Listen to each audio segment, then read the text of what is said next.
Hi, I'm Mr. Brown. I teach video production. Today, you're going to watch a video that will help you produce some quality videos in 3 easy steps.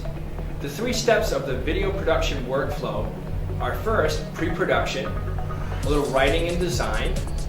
The second phase of the workflow is production, using the camera to film. The third phase is post-production, editing with a computer and software, gathering media, and sequencing, and getting it ready for broadcast.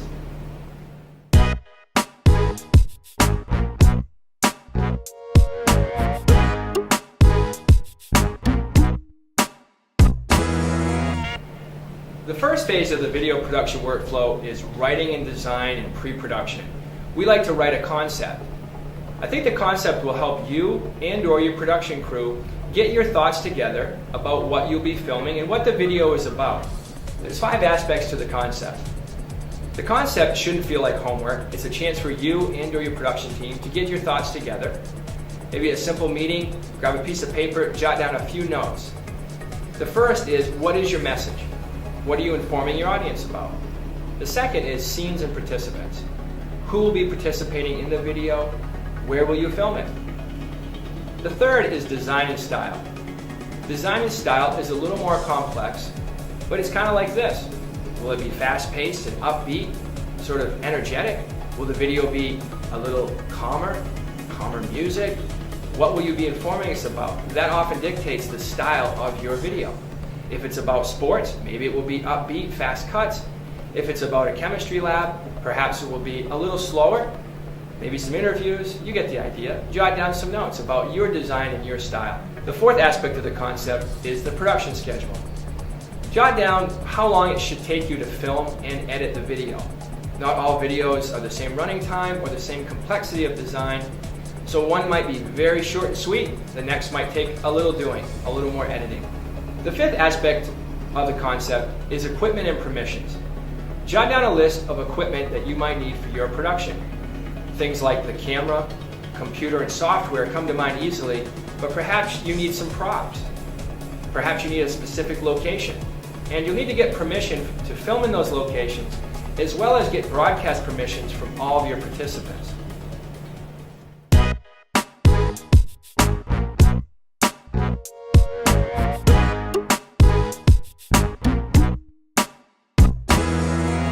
The second phase of video production workflow is production. Using the camera to film scenes and participants. The camera operator needs 4 distinct skills. The first is setting exposure. Second, white balance.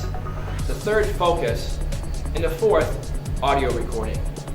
All of these can be set to auto function in the camera by accessing the menu of your camera. The first is exposure. If you have some experience, you might manually adjust the iris and the shutter speed. The iris is how much light is allowed down the lens for exposure. Shutter speed is how much time each frame is exposed to light. Most video cameras run at either 24 frames per second or 30 frames per second. But if you're not experienced, auto exposure in your camera should work just fine. Auto white balance will also help you.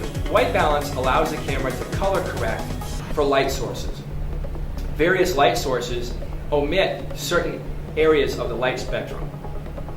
In order to color correct and make sure that blue is blue, red is red, skin tones are corrected, your camera should be set to auto white balance, unless you're understanding of how to manually white balance the camera. Again, auto white balance will do just fine. Focusing is the third aspect of good camera operation. We want to focus on the most important aspect of the scene. It might be someone in an interview, it might be an entire long shot of a classroom or an athletic field. An old trick to getting the most depth of field, that is the most amount of the scene in focus for the viewer, is to zoom into something at infinity, more than 30 to 50 feet away. Focus on that subject, zoom back, and most subjects should be in focus, unless they're very close to the camera. The fourth aspect of good camera operation is audio recording. Audio recording can be very difficult. It definitely sets aside amateurs from professionals. That said, the audio recording function in your camera might help you out quite a bit. It will boost the signal if someone's speaking a little too low, and it will help squash some of the audio hits you might get from clapping of an audience, bumping against equipment, and so forth in your scene.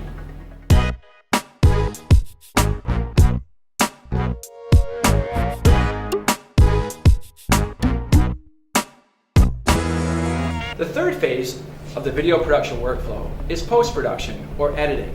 This is where all your creative energy comes together and forms the video using a computer and software to edit the video. The first step in editing is to import your video or your media into the computer for access to editing. You do this commonly through two different wires that will connect your camera to the computer. These are USB and FireWire. USB is much more common. Once you've connected your camera to the computer, you'll open up the software for editing, and you will import the video from the camera to the software, which will store it in a local hard drive. Once you've imported your video, the next step is sequencing. You will drag your media from the project bin to the timeline. The timeline has time code. It starts at 0 and works up to the running time of your video. It might be 20 seconds, it might be 2 minutes, it might be 20 minutes. Once you've sequenced the video in the timeline, from the left side being the start time, through to the right side being the end time, the next step is to maybe add some titles. Titles are a good way to reinforce topics that your subject is talking about, or identify people and participants in the video with a lower third. After you've added some titles, you might want to add some transitions. Transitions will add a little energy to your video. If your video is an upbeat, energetic video, maybe a culmination of sports photography or footage you've captured over the season, you might want to have some fast transitions, such as zooms, cube spins. If your video is a little more demure, slow-paced, you might want some dissolves. Or perhaps just straight cuts between scenes with no transitions at all. Now that you've imported your video, sequenced the video in the timeline, added some titles, and added some transitions, you'll want to add a title at the end to give you and your participants in the video credit. Commonly, about 5 to 10 second credit roll is sufficient. Now that your video is edited and completed, you're ready to compress it to a video codec in order to export it for broadcast on the web or on our TV channel. When you export a video, you are compressing it, so to speak, into a particular file codec, which is no different than a .doc for a Word document, a .ppt for a PowerPoint document. It's just a video document, and it's called a codec. Some of the most common video codecs are a .mov, a QuickTime movie, a .avi, a .wmv, Windows Movie Video, and a .flv, Flash Video. Most of these codecs will work in broadcast and on the web. If you have the ability to output to a .mov, this is a very common video codec, and it's one that we'd like you to export for broadcast on the television channel. If you'd like further assistance or training, you can join the Computer and Video Club or ask some of your friends, teachers, mentors that have experience and equipment. Hopefully this video has informed you about the 3 phases of the video production workflow. And now you're ready to go out and produce videos for broadcast and bring your extracurricular and academic activities to the public through broadcast. Good luck.